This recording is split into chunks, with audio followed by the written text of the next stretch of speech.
I'm Autumn Lockett. And this is Mitch Randall.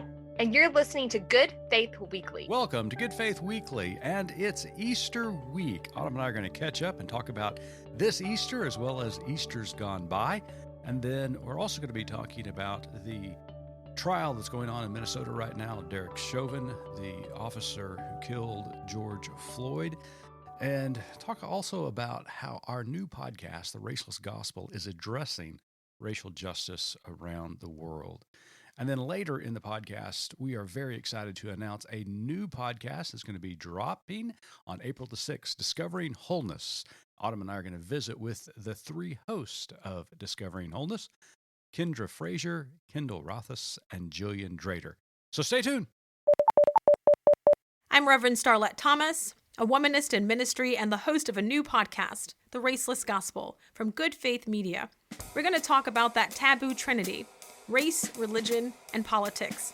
Season 1 of The Raceless Gospel has 5 episodes, 5 Sundays, if you will.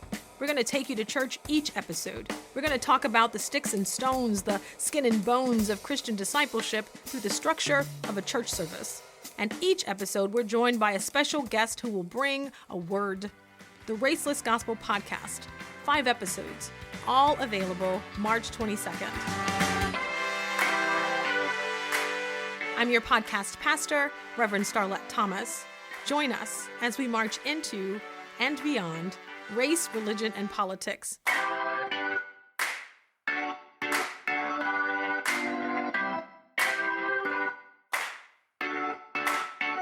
Learn more at goodfaithmedia.org. Autumn, happy Easter week. Happy Easter to you, Mitch. He has risen. He has risen indeed. Now, and I have to get my kids dressed for church. Heaven help us.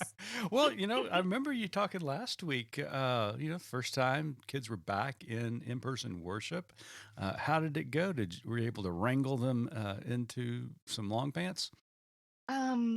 Well, none of the pants fit, actually. The boys have all grown inches, and the shoes are too tight. Right. And that's not the kind of inches. Like, theirs were long. Oh, they were okay, too short. Right. And all of us have some extra inches from COVID. Right.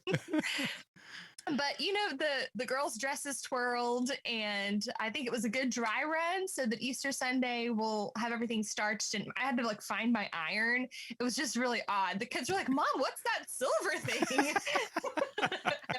Oh my goodness. So you're going to be worshiping this Sunday at your local congregation. That's exciting. So, I know when my boys were growing up, Missy always had a color palette that she would work from, as Yes. we all had to match for some reason on Easter morning. So do you have a color palette this Easter? It's pastels, and really my theme is, does it fit? If it fits, that's good. It's no matter how much I plan, it's gonna be a cacophony of crazy on Sunday morning. Always is. Always. And is. we just need to get that Savior out of the tomb, get those kids to church. Check that box. That's exactly right. It'll be quiet at your house, though, huh? Oh, it's going to be very quiet. Well, you never know. I mean, one of my sons is still living with us for now. So, he may revert back to his old days. In fact, one of my favorite stories on Easter morning, when I was pastoring a local church long ago and the boys were young, of course, I would go out for sunrise service and then start getting ready for Easter morning worship. And so I know. Yes. Well, We know you're such a good Christian. I always felt bad because I had to leave Missy home alone to get everything, ready to bring the kids to church that day. And so she told me a story one morning that she was wrestling the boys around trying to get them dressed for church, and of course, they had new clothes and they were complaining that they were itchy and they were uncomfortable. Finally, she had enough and she said, "Do you think Jesus was comfortable on that cross?" No. That was one of the greatest parenting moments of her life. Oh my gosh. They were to take up their cross and follow her to church. That's exactly right. Poor babies. Well, we just want all of our pastors and ministers and lay people who are leading worship this week. We're thinking about you. We're praying for you. We hope that everybody has a wonderful and beautiful Easter morning. And as Autumn said a moment ago, we know that all of our goal is to get Jesus out of that tomb on Sunday morning.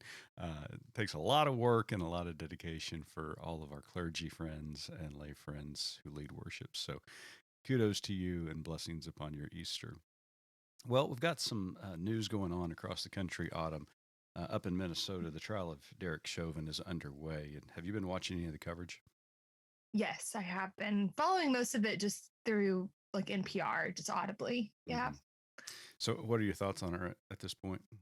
You know, after talking, we recorded an episode of Good Faith Weekly for next week, so spoiler alert. Mm-hmm. But talking with Terrell Carter Mm-hmm. about just the case that was there in St. Louis, I'm not optimistic that the outcome is going to be fair.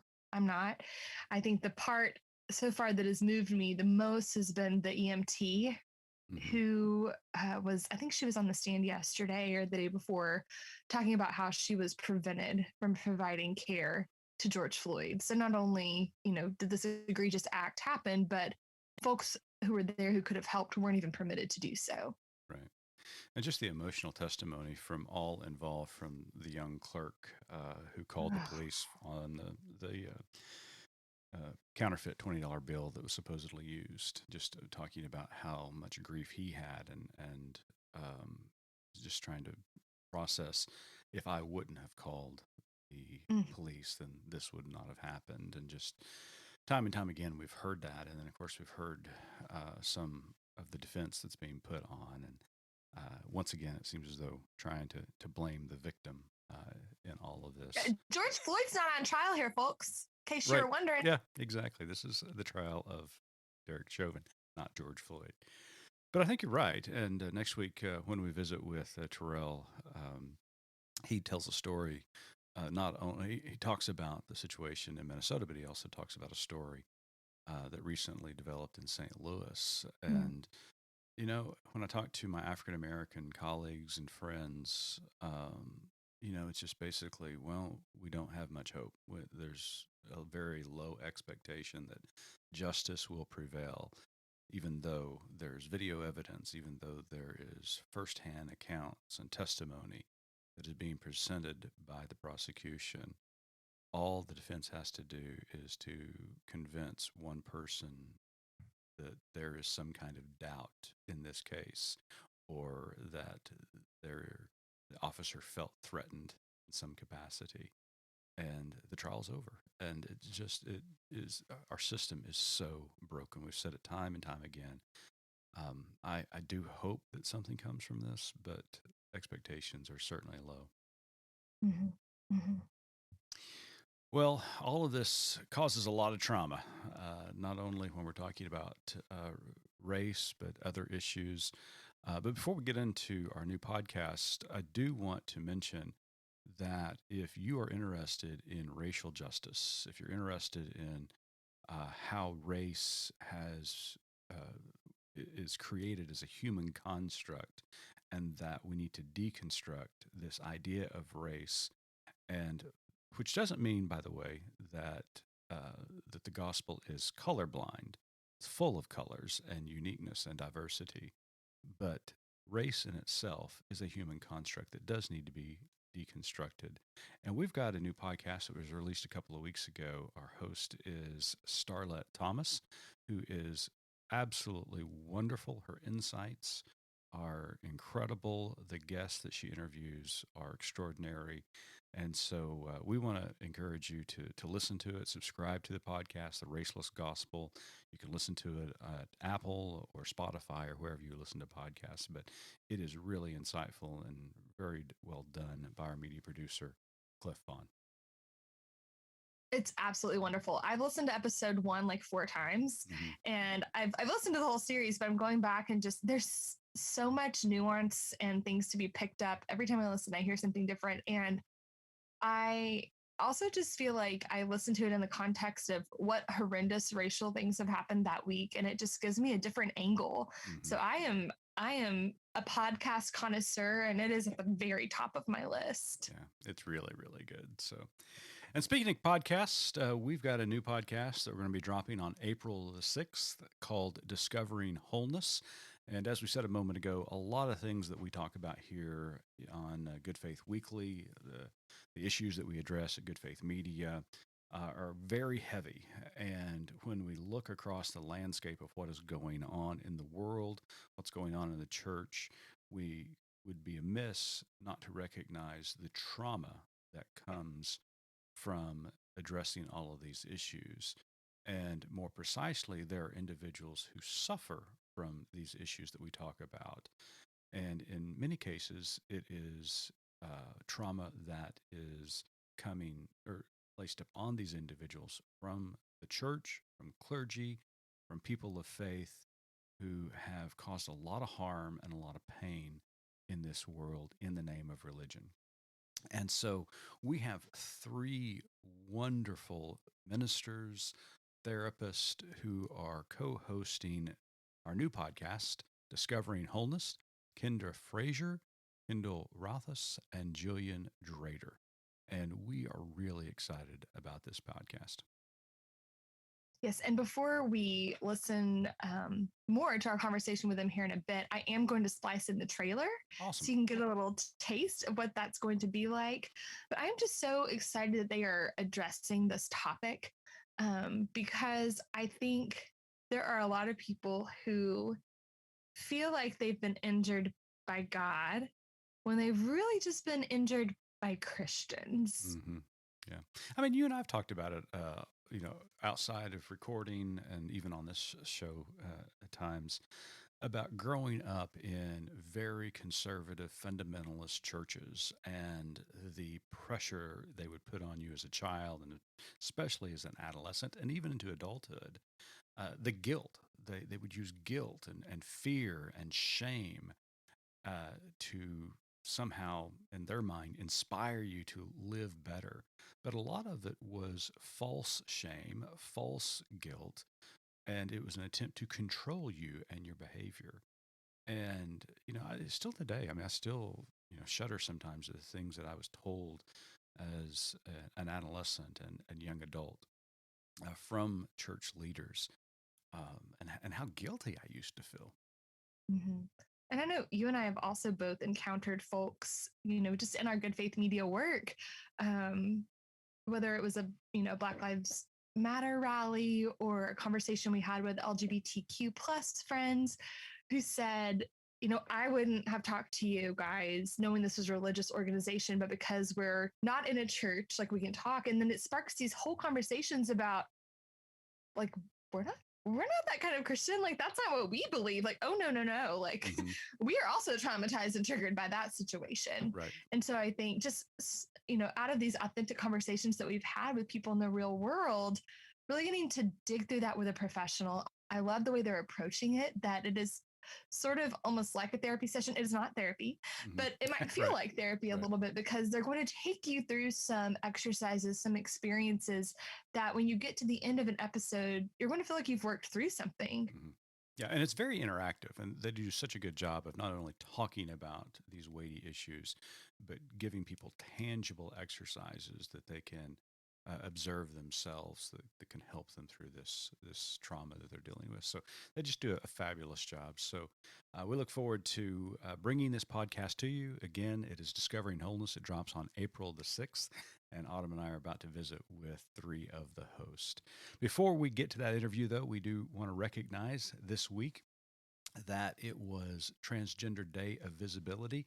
And to all of our transgender friends out there, we want you to know we see you, we love you, and we are encouraging you with all the hope and love that we can possibly muster up. So keep being who you are loved. Absolutely. And for the rest of us who are cheering from the sidelines, make sure you vote accordingly. And we're seeing some leadership actually taking some stance for transgender folks, walking some things back that weren't necessarily beneficial for them. And so one way that we can make sure that we are acting like we see our transgender friends is making sure that we have their best interest in mind whenever we make these kind of leadership decisions. Absolutely. Amen. Well, stay tuned for our interview with Frazier, Kyndall Rae Rothaus, and Gillian Drader as we talk about our new podcast, Discovering Wholeness, which drops April the 6th. Discovering Wholeness is a new podcast from Good Faith Media for healing trauma, for unearthing self. Because trauma is so pervasive in our communities, it comes into our spiritual spaces, our churches. And I'm wondering how trauma is expressed in religious communities. My experience of sitting in the pain, the shame, and the terror at times with some of the people that I have sat with that have experienced that judgment, but to the degree of those kinds of really strong words like abomination and you're going to hell. And it's so heart-wrenching. I'm Kyndall Rae Rothaus, an author, feminist theologian, ordained minister, and spiritual director. Join me and my colleagues, Frazier and Gillian Drader, as we gather each week to discuss trauma and spirituality, to stay grounded as we heal ourselves and walk alongside those who are healing. Join us and learn more at goodfaithmedia.org.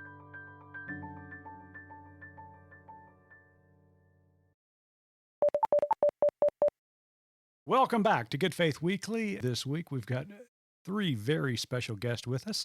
They are going to be dropping a very new podcast that we are excited about here at Good Faith Media called Discovering Wholeness, and is going to drop on April the 6th. So wherever you listen to podcasts, make certain that you subscribe to Discovering Wholeness, Healing Trauma, and Unearthing Self. We are joined today by Reverend Kyndall Rae Rothaus, Reverend Kyndra Frazier, and Gillian Drader. Reverend Rothaus is a spiritual guide, preacher, poet, and feminist theologian. She often works with people on the margins of the church, and she is particularly interested in religious trauma, feminine spirituality, mystic traditions, and at the intersection of systemic oppression and soul work. Reverend Frazier is the CEO and founder of Kind. She was recently recognized by the Root 100 as one of the most influential African Americans in 2020 for breaking down barriers and paving the way for future generations. She's a licensed clinician and ordained clergywoman. Kyndra is also the founding executive director of Hope Center Harlem, where she worked to remove barriers to mental health access for communities of color. Gillian is a dynamic speaker, teacher, workshop facilitator, author, therapist, and coach. She has worked with individuals and families for over 20 years in a variety of settings and countries. Gillian is committed to empowering her clients and public by providing skills and information that will inspire them to live more fulfilling and effective lives. She has provided numerous workshops and educational forums to the general public as well as community organizations. And they together will be the 3 hosts of Discovering Wholeness, Healing Trauma, Unearthing Self. Welcome to Good Faith Weekly, the 3 of you. Thanks. Thank Mitch. you. Good to Thank be here. you so much. Wonderful to be here. Well, that was quite the So introduction. I'm sorry, Autumn. That was quite the introduction. It but was. You 3 have impeccable experience and accolades, and so we wanted to make certain that we got them all in the introduction. So we are delighted that you've joined us this week. And that's all we have time for this week. So join us next. Just kidding.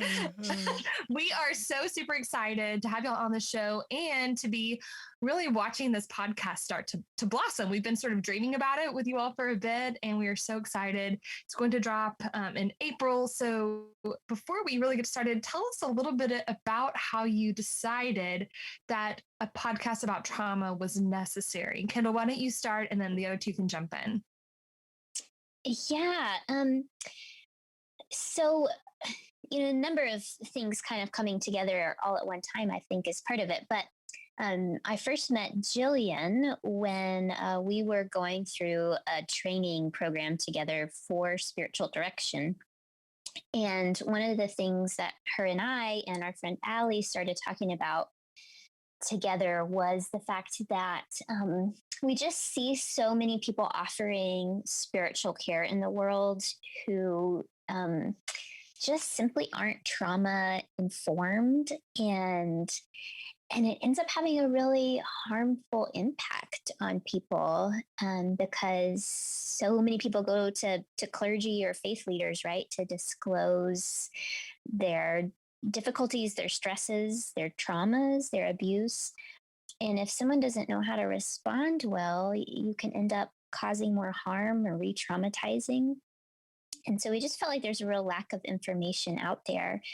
And then I've been working with Kyndra on some other projects for a few years now, and she is fantastic. And she has a special heart and passion and research interest in religious trauma specifically, which has also been an interest of mine. And so anyway, just talking with all together, we kind of came up with this idea for a podcast, because podcasts just feel so accessible these days. They're easy to listen to when you're driving.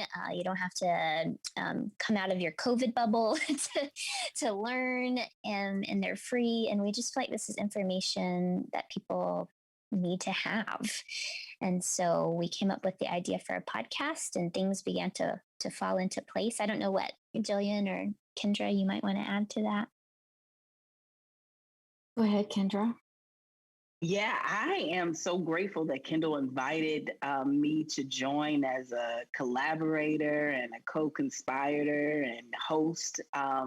My work at the Hope Center as the founding executive director, we found in our research that the main presenting vulnerabilities in terms of mental health were depression, anxiety, and post-traumatic stress disorder. And as we were talking collectively, we thought, Gillian and Kyndall and Allie and I, we thought that it would be appropriate to start some type of trauma-informed podcast that really supported people in understanding their own trauma particularly, as well as how to support people that are experiencing traumatic symptoms. And I mean, if you are alive and breathing, you have experienced trauma, whether it's directly or indirectly, particularly as we have been experiencing this global pandemic over the past year and a half. I mean, I think we all have experienced a level of trauma from being sheltered in place, quarantine, whatever you want to call it.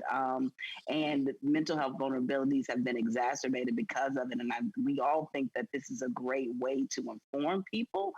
And in addition to informing people, also invite them into more healing and wholeness. Mm-hmm. So good, Kyndra. And I totally connect with everything that both you and Kyndall have said.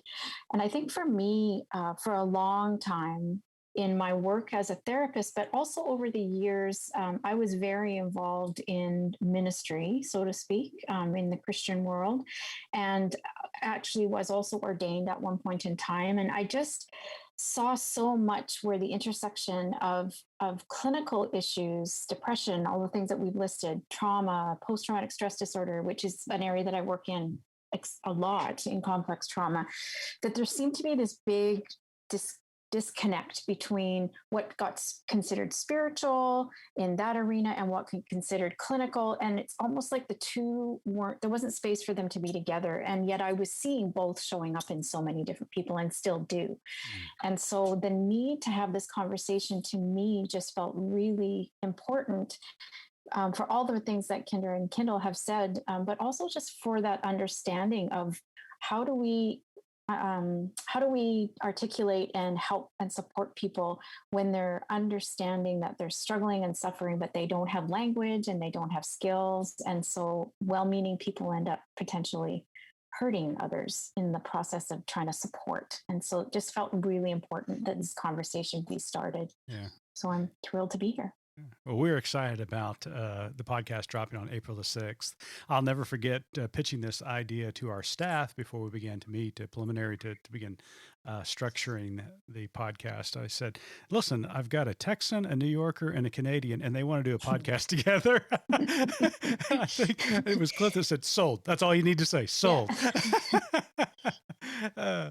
But let's talk structure a little bit. Kyndra, obviously, we're dealing with a very important yet delicate topic when it comes to trauma.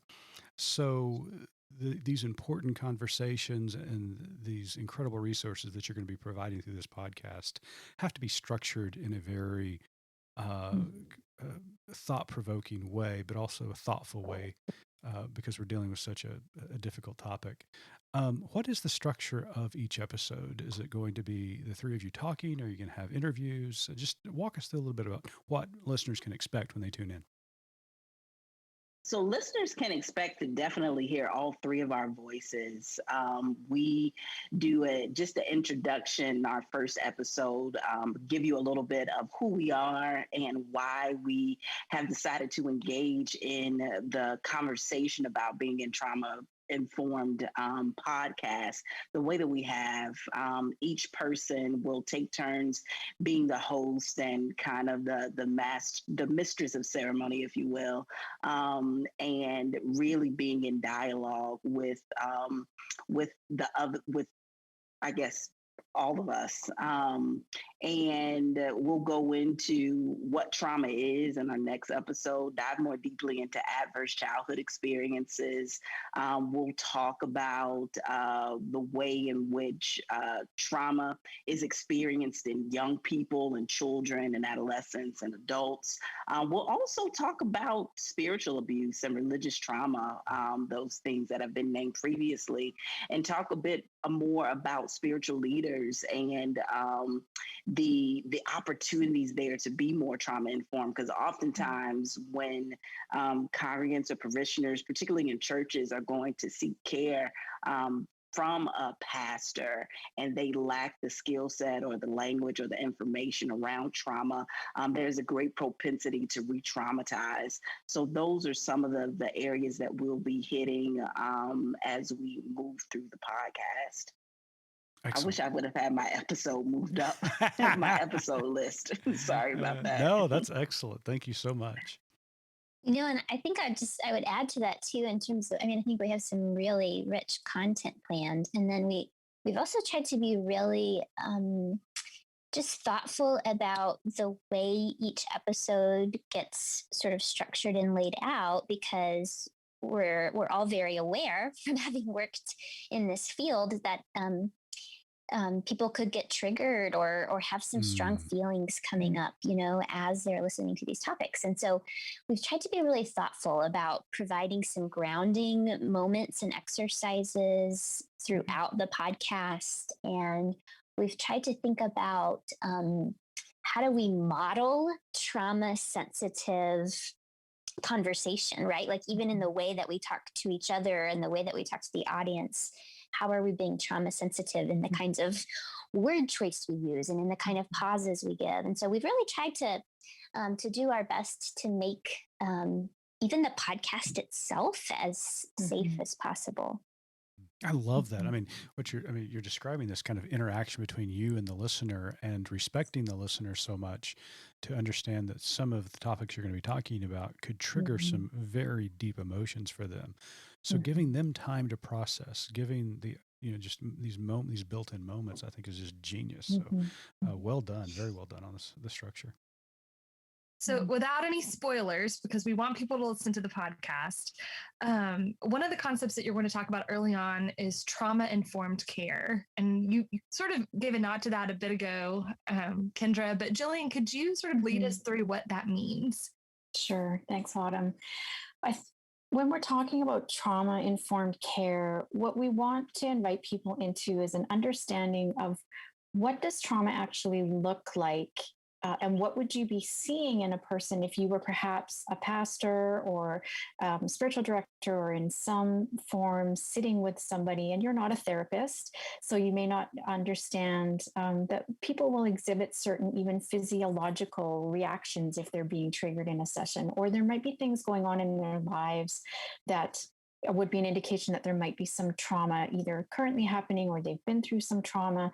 So we want to bring awareness and skills and tools to people so that they're able to sit and be sensitive to those things, whether that's the actual physical space that you're creating for people, whether it's the language that you're using, as Kyndall said so well, like making also space to help support people when you're caring for them. In a setting that maybe it might seem foreign to be thinking about these things, especially if we are coming from more of a spiritual perspective or looking at things through a very spiritual lens. It's easy for us to perhaps think that we need to pray more. We need to, engage in those practices. But sometimes those are actually more upsetting or can be re-traumatizing. The things that might be comforting to us might not be comforting to somebody else, or a Bible verse that might be, might seem inspiring for one person as a spiritual leader might be actually really distressing for somebody else. So it's understanding with some basic awareness. How do we sit with people who've experienced trauma and hold that space in a way that's respectful, that's honoring, that's healing, and that's acknowledging that person's world experience may be different than mine. And in another episode, you're going to be moving more specifically, and Kyndra mentioned this a moment ago, into trauma relating to spiritual experiences. In fact, one episode is entitled The Wounded Pastor Caregiver, and another is entitled The Wounded Seeker. So, Kyndall, why do you think the cases of trauma seem to be on the rise within the church?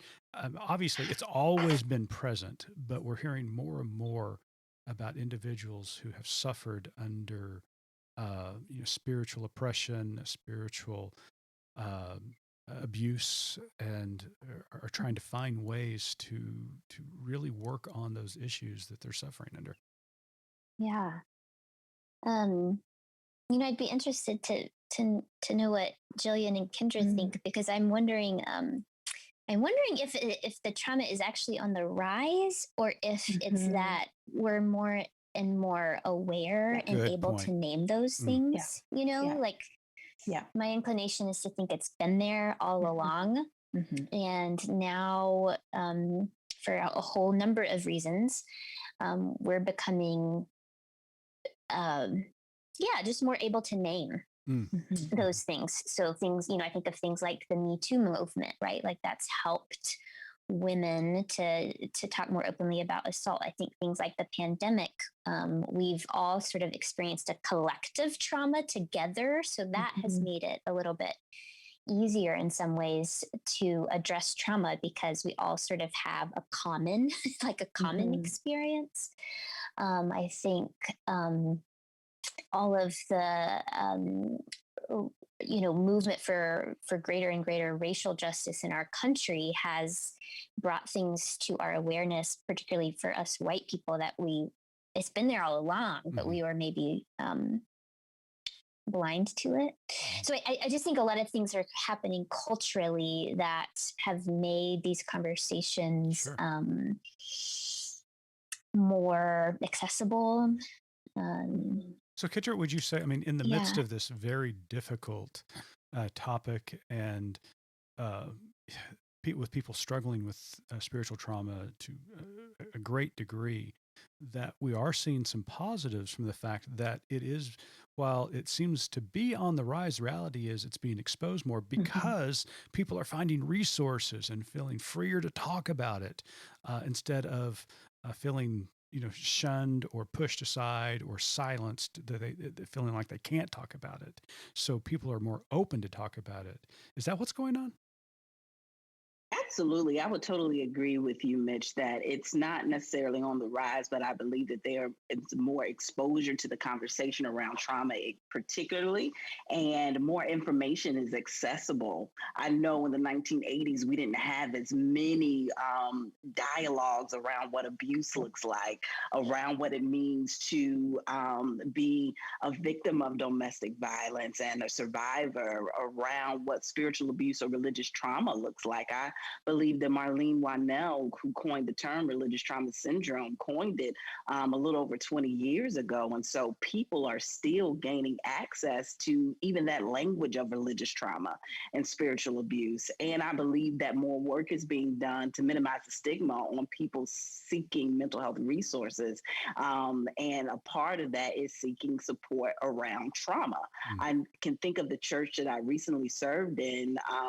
The senior pastor, Michael Walren, did a wonderful job being vulnerable and transparent about his own mental health vulnerabilities, as well as the other pastors on the team. And I think that level of vulnerability makes people realize that they're not alone in some of the wounding that they've incurred at the hands of caregivers or other spiritual leaders or of strangers. And to say that, it's okay to name it and it's okay to seek help for it. So I'm grateful for those who have the courage to be transparent and honest about the things that have happened and their willingness to seek support.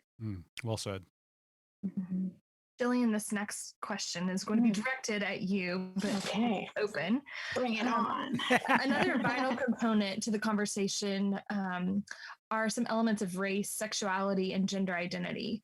Can you provide some hope for people who have suffered trauma within the so-called safe place of worship directly regarding their race, sexuality, or gender identity? Yeah, I mean, I hold hope in large part because of these kinds of conversations. The fact that we are here together today, representing a broad range of those pieces that we have different race represented here. We have differences in gender and sexuality and identity, and I think that I've been hopeful as well in the conversations that I've been invited into within church settings where there has been an acknowledgement, especially of issues around gender identity and sexual orientation and the ways in which people have been so wounded and traumatized and marginalized. And I've been just really moved by the openness and willingness of certain spaces to have these kinds of conversations. And so I feel like we're coming to a place where, in the same way that we're recognizing trauma, as we were just discussing, that it isn't necessarily on the rise as much as we're having these conversations, that there also feels like we've got a long way to go. But I feel like these conversations are beginning to open up, and there's just a lot more willingness to accept and acknowledge as well, first of all, that these woundings have happened, that these traumas have taken place, but also that there's an openness to learn and to grow together. And I'm just so honored to be a part of this conversation because I think it's one of the most important conversations we're having in our culture and society right now. It's been far too long in coming to this place, and we have lots more to discuss, but I feel like this is a step towards that. And just the opportunity to be together in this space and being open, that I think in itself, just that acknowledgement can bring such hope that these voices are being heard and people are being welcomed, and we are sitting in that together. Well said. Gillian, I just agree with that so much because it's like you can't heal a thing that is covered up. Right. Yeah. So the fact that there is more conversation happening and more truth telling happening, that gives me hope. Me too. I think, again, we're so excited about this podcast coming out, but if there's one thing that has been revealing for me personally within this last year of pandemic has been a real surprise in an attempt to have conversations more precisely about race after the death of George Floyd and Breonna Taylor and Ahmaud Arbery, when those conversations began to happen after their killings, and there was a rise up and people went to the streets and started to march, and local churches started to have these conversations, I was really shocked about the pushback that I felt within local churches to even have those conversations about race, because I was really floored about the denial of systemic racism in progressive churches even. Yeah, Autumn's using the air quotes when I say that. But just really surprised about how much pushback we received in having that kind of dialogue. And I'm sitting there thinking about my black and brown. And we just had a conversation with Xiaochen Caps from the Carter Baptist Fellowship talking about the murders last week in Atlanta and the Asian American community. All of these, people who are non-Anglo conformist are suffering, and how much the Anglo community in many instances push back on these conversations. And so it's so important for us to push forward. That's why we're really excited about this podcast. So let me just ask, before we let the three of you go, what is the one important reason that listeners need to subscribe and listen to Discovering Wholeness? So, Kyndall, let's start with you. Give us your pitch. Why should people be listening? Oh, well, the one reason I can think of several. Right, exactly. The first thing that comes to mind for me is that trauma is so prevalent, that there's trauma that we experience, there's trauma that we experience secondhand, and then there's the like, if you love somebody who has experienced trauma, and you'd have to sort of love nobody for that to not be the case, why would we not want to do this better? Why would we not want to do this better? And I think that understanding the trauma piece is so crucial to the healing process, both on an individual psychological level, but also on a communal level. Like, I don't think we can address sexism well, or racism well, or any of these, big isms well, if we're not also sensitive and aware of the traumatic piece of those things. Yeah. Gillian, how about you? Why should people be listening? Thanks, Rich.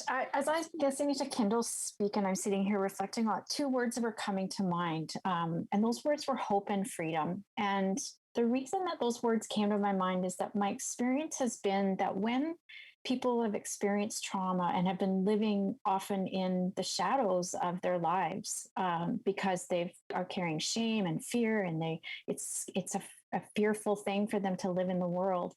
There's been such power in the information and awareness of what does trauma actually look like? What does it look like in my life? And it isn't just about me not trying hard enough.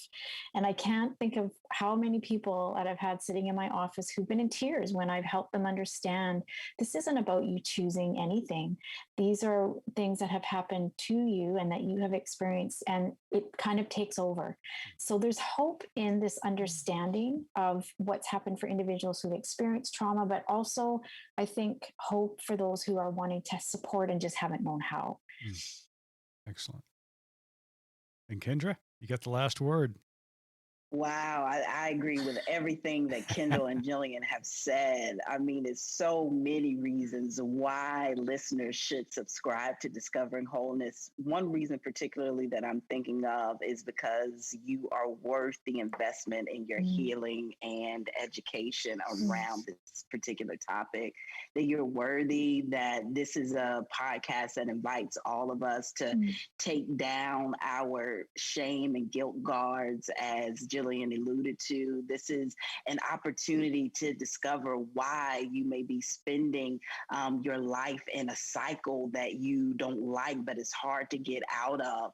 This may be a podcast that helps you understand why your loved one is showing up in the way that they're showing up. That's hard for you to companion with them at this time. It'll give you new language that I believe will offer the freedom that Gillian has talked about. So those are all the reasons why.